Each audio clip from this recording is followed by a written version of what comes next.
गृह मंत्री अमित शाह के बारे में आप क्या कहते हैं? मोदी जी एक अच्छे मार्केटर हैं।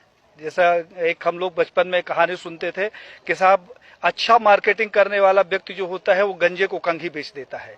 तो मोदी जी ने इस कहावत को चरितार्थ किया है। उन्होंने एक गंजा साथ में रखा है और कंघी अपने हाथ में रखी है। उसके सर पे कंघी फेरते हैं और पूरे भारत को बता देते हैं, देखा अमित शाह की कितनी बढ़िया पार्टी पड़ी हुई है। इन दोनों ने हिंदुत्व को लेकर अभी धारा 370 का मैटर हुआ। साहब धारा 370 के मैटर में सबसे ज्यादा अगर किसी ने तारीफ की तो हिंदू महासभा ने की। जो मुकदमे न्यायालय के द्वारा होते हैं जैसे राम जन्मभूमि, तो साहब जब न्यायालय के द्वारा हो गया तो इसका क्रेडिट मैं नहीं चाहता कि बीजेपी के पास जाए, क्योंकि बीजेपी का इसमें कोई योगदान नहीं है।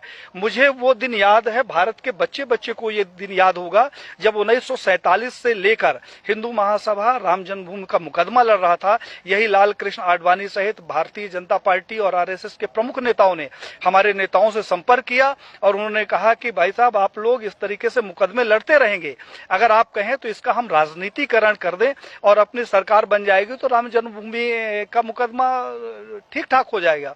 और साहब हम लोग साइलेंट हो गए, अपनी छाती में इनको बैठाकर पूरे भारत में रथ यात्रा निकाली और उस रथ यात्रा से इकट्ठा हुए 1400 करोड़ रुपए ये लोग डकार गए, जिसका आज हिसाब नहीं है।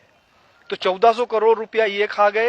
हिंदुत्व के नाम पर जो भी प्रखर नेता आगे आता है, कहने के लिए थोड़ा सा बुरी बात है लेकिन कहना जरूरी है, अशोक सिंघल जी को मैंने पत्र लिखा। हमने कहा 1400 करोड़ रुपया जो राम जन्मभूमि का इकट्ठा हुआ कहां गया। अशोक सिंघल जी से हमारा बड़ा आत्मिक लगाव था। उन्होंने उसका जवाब दिया और मुझे फोन किया कि पांडे साहब मैं अयोध्या जा रहा हूं, आप आ जाओ, आपसे कुछ बात करना है। मैं जब अयोध्या गया तो एक गले में वो पीला टॉवल रखते थे, उन्होंने जो शिला रखी हुई थी उसकी धूल झाड़नी शुरू कर दी। हमने कहा कि ये क्या कर रहे हो। बोला पांडे जी मेरा अंतिम सपना है कि किसी तरीके से मेरे जिंदा रहते ये मंदिर का निर्माण हो जाए। साहब उन्होंने हमारी उनकी काफी गंभीर चर्चा हुई। उन्होंने कहा पांडे जी अभी नहीं तो कभी नहीं। तो हमने कहा क्या करोगे, आप लड़ तो सकते नहीं। बोले कि अब मोदी है और लड़ूंगा भी और विरोध भी करूंगा। और साहब अशोक सिंघल जी एक स्वस्थ व्यक्ति जिसके साथ हमने 2 दिन बिताया, वो दिल्ली जाता है और अचानक उसकी मौत हो जाती है। प्रवीण भाई तोगड़िया जिसके पास जेड कैटेगरी की सुरक्षा हो, जो पेशाब करने बाथरूम में जाता है तो पहले बाथरूम चेक होता है और वो रोड के किनारे लावारिस पड़ा मिले, उसकी सिक्योरिटी का पता नहीं और उसका पता नहीं।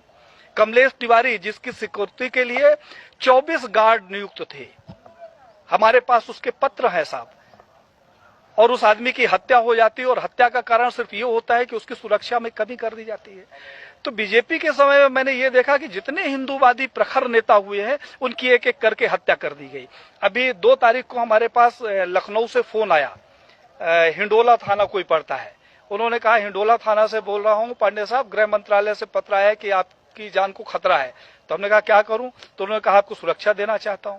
हमने कहा दे दो भैया। बोले कहाँ गार्ड भेज दूं, मैंने अपने घर का पता बता दिया। तो साहब उन्होंने कहा कि मैं वहां नहीं दे सकता हूं, मैं लखनऊ में सुरक्षा दूंगा।